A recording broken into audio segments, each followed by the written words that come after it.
Hey guys, Drifter here. I am back on the finals. It may have looked like I've fallen off the wagon and moved on to other games like Battlefield 6, but the finals truly does live rent-free in my head. The gameplay that you're going to get to see in this video is a little bit of a series of troll games where I played triple heavy MGL-32 grenade launchers in World Tour just because it's fun. So it's basically 3 tanks with 3 sets of grenade launchers that have no range, no ability to aim, or just walking flat cannons all over the map. It is a terrible strategy, and I don't think we won very many games, but it was incredibly fun, and I love that the finals not only allows for that kind of fun, but seems to generally encourage it. Both the developers and the community seem to be open to all these sort of wacky tactics, like what happens when you run 3 grenade launchers or 5 miniguns, and you're allowed to mix and match and kind of do whatever you want, but that isn't the point of today's video.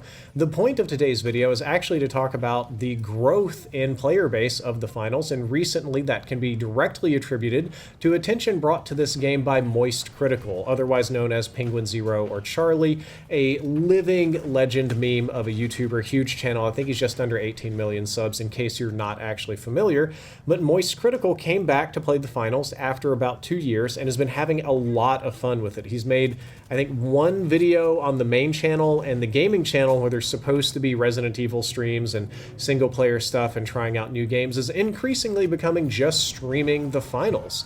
He believes that it is the most innovative FPS on the market, if not potentially the only innovative FPS on the market. Not that he didn't think other FPS games were good, but rather that other FPS games were mostly remixes of things that have been done in the past. What he was most interested in this game is the actual game modes themselves and the level of destruction available. He was very interested in World Tour, which is Cash Out, because it is a multi-team game. You have teams of 3, but there are 4 of them, so it's 3v3v3v3, and you're all competing together to get these cash boxes and escort them to cash out points. So you're effectively playing something like Capture the Flag, and then once you put them in the point, you're basically playing Search and Destroy, and you have to defend the point until they fully cash out. There are multiple teams fighting for multiple cash outs, so you can actually collaborate with another team to drop another one down. You can steal multiple cash outs at a time. You can steal it multiple times. It's not like a bomb that you can defuse.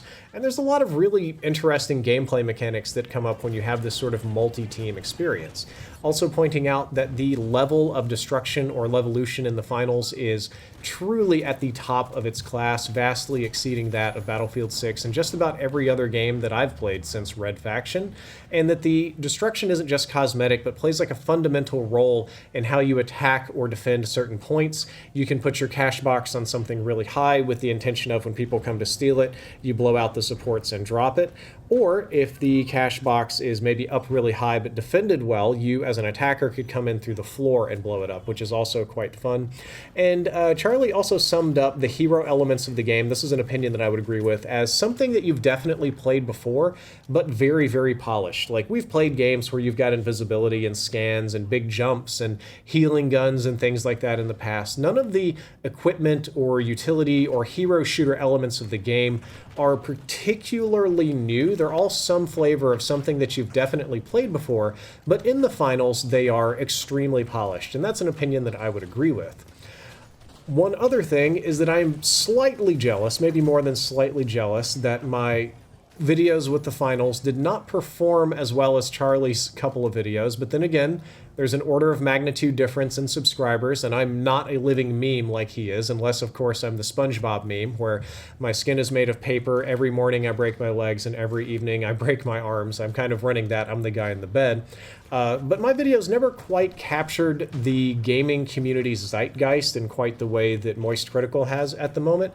So there is a bit of jealousy there. I would love to have all those views, but it's okay because it is bringing attention to what I wanted to bring attention to. I guess you could say great minds think alike, perhaps. I've been trying to convince more people to try the finals because it's such a fantastic game. Even if I'm not the one doing it, I'm glad to see somebody else doing it successfully because player counts are actually increasing. If you're interested in trying out the finals on PC or console, I would strongly recommend a pair of Logitech G A50X headsets. You can hook it up to multiple consoles, PC, Nintendo Switch, and your cell phone at the same time. It comes with its own audio audio mixer, and a fantastic microphone. It's basically the best gaming headset on the market. If you use code Drifter, it's 5% off, and it's linked down there below. But back to the finals and its player count. Player counts for the finals are actually increasing, albeit slowly. This isn't the meteoric growth that Battlefield got that kind of eclipsed Call of Duty's all-time maximum. Player counts for the finals have crept up by about 5 to 10%, which may not seem like very much, but that's actually very impressive, especially considering that the new season of this game came out over 2 months ago now. So they don't have any new content. They don't have anything like really fresh and hot to show except new cosmetics and skins, which we'll talk about in a minute. But with no new content, player counts are going up. And they're also going up on the same weekends that we have the Battlefield 6 beta and the Call of Duty betas that are coming out, and generally the fall gaming launch season anyway. This is marketing central right now, where gaming companies are fighting tooth and nail to get their players to come try new games or to get them hooked on something new. Rainbow Six Siege X, for example. And the finals is doing none of that. It's just kind of being itself, and members of the community or other gamers are working quite hard to draw attention to it, and it seems to be working. There is actually growth in player base on the game. It's not a huge game. The player base isn't massive. I'm not going to lie to you about that. But it's wild to see it growing at a time where it should be rapidly sinking. All of these other games should be stealing players from this older one. But I mean, if you're playing the finals, then you just know that there's not really any other competitor out there that does it for you quite the same way. At least that's how I feel about it. I feel that the game is very good. And it's so good that I would call it criminally underrated. And I genuinely believe that phrase is very appropriate here. It almost feels like a crime or a sin that more people are not giving this game a shake.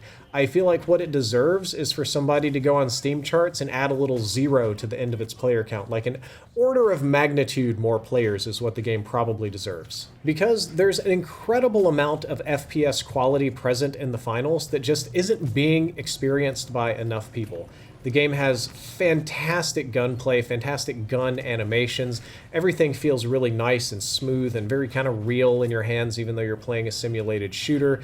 It's a hero builder instead of a hero shooter. You can build your hero to be however you want. So instead of being stuck in sort of fixed classes with fixed abilities, you have a lot of freedom to do whatever you want and make wacky things, good things, bad things, ugly things, just kind of whatever you want to do. The destruction's incredible, the graphics look good, and the way it all mixes together and balances feels very polished to me. This is like my 7th video in a row praising the finals. Another thing we can talk about is its incredibly friendly monetization system that I think I'm going to touch on in a different video. I may actually expand that topic to an entire video on its own, but basically it's a free-to-play game, and all the money you spend is truly on cosmetics. The cosmetics never unlock anything for you.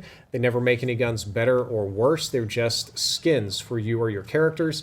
You can buy bundles where you'll get like a character and a gun skin, or you can just buy the individual items from the bundle at exactly normal, reasonable price. The bundles barely even save you money, so if you just want the camo and the boots and not the other stuff, you can just buy that for like $3, and the developers are fine with that instead of you having to spend $25 on the whole bundle. There's no weird pricing confusion. Basically 100 credits is $1, no multiple currencies. And the real kicker for me is that about 90% of the time that you buy something, you also get something for free. For example, when the season starts, the battle pass is like, I don't know, it's like $20 worth of credits, right? But there's also, for $15, an option to buy the season starter pack, which gives you like a skin for a character, some cosmetics, an emote, and like 4 or 5 weapon skins. But then it also gives you for $15 like another $15 or $20 worth of credits that you can then buy the battle pass with and immediately unlock another $5 or $6 worth of credits to buy even more cosmetics with. And they did do a multi-tiered battle pass this season where you could have your basic one or like a premium one that costs more. I originally went with the basic one, and then I upgraded to the premium one. And when I did, I got a message that says, "Thank you for upgrading. Here's $30 of credits." And they just gave me money to go buy 3 or 4 other skins. Just like, good on you for spending money. Or currently the process that's going on is if you spend $25 to buy a skin, you get another $25 of credits to buy whatever it is that you want with. They just seem to have a philosophy of, if you're going to spend a little bit of your real money on digital stuff, then here, just have a whole bunch of it. Just like, as long as you're spending money, we'll just give you 40 skins. We don't even care.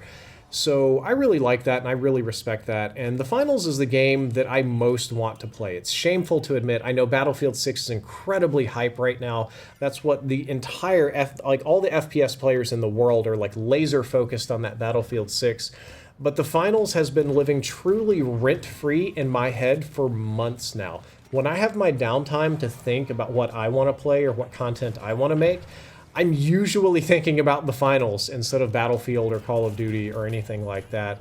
And I'm always coming up with, I would say, excuses or justifications, just anything that I can reasonably use to spend my time playing this game, I probably will do. And I guess maybe the point of this video, as we beat around the bush for so long, is that I plan to continue to play the Finals indefinitely. I think I'm going to make this my main game for the time being. It's the one that I'm the most interested in, but that doesn't mean I'm not going to be playing other games in the FPS genre or games at all. In the near-term future, I'm definitely going to game around in FPS. There will be more Battlefield, there will be more Call of Duty, we'll do Arc Raiders, we'll play all sorts of new games that come out. But I think I'm going to make the Finals a permanent part of this channel. Even if I'm not uploading it all the time, it's certainly going to be the game that I come back to, because it's the one that I have by far the most fun in. Also, in the near-term future, most but not all non-gaming content is going to be moved to an entirely new channel for complicated reasons. So within a month or two here on the regular Drifter channel, it will mostly be gaming. I'm going to keep on a few legacy series as we approach Halloween. I'm going to touch on my horror movie fascination and recommend some fun ones for you. We're doing international films this year, but I found some wild ones. And in the meantime, you're going to see me playing the Finals every opportunity that I get. Every day I feel good, every day the hands don't hurt, every day there's an excuse or a monetization or opportunity, I'm probably going to be over there making the most of it. So I hope you enjoyed this extremely rambly gameplay commentary update. I just kind of wanted to say thank you for the couple of thousand people from the Finals community that followed me. I know it looks like I've fallen off the wagon, but I do intend to continue to play that game and have fun and make content around it, and also experience other FPS games. So I hope you enjoyed this little rambly commentary. I hope some of you try out the Finals. If you enjoyed this, don't forget to like, favorite, and subscribe. Drifter out.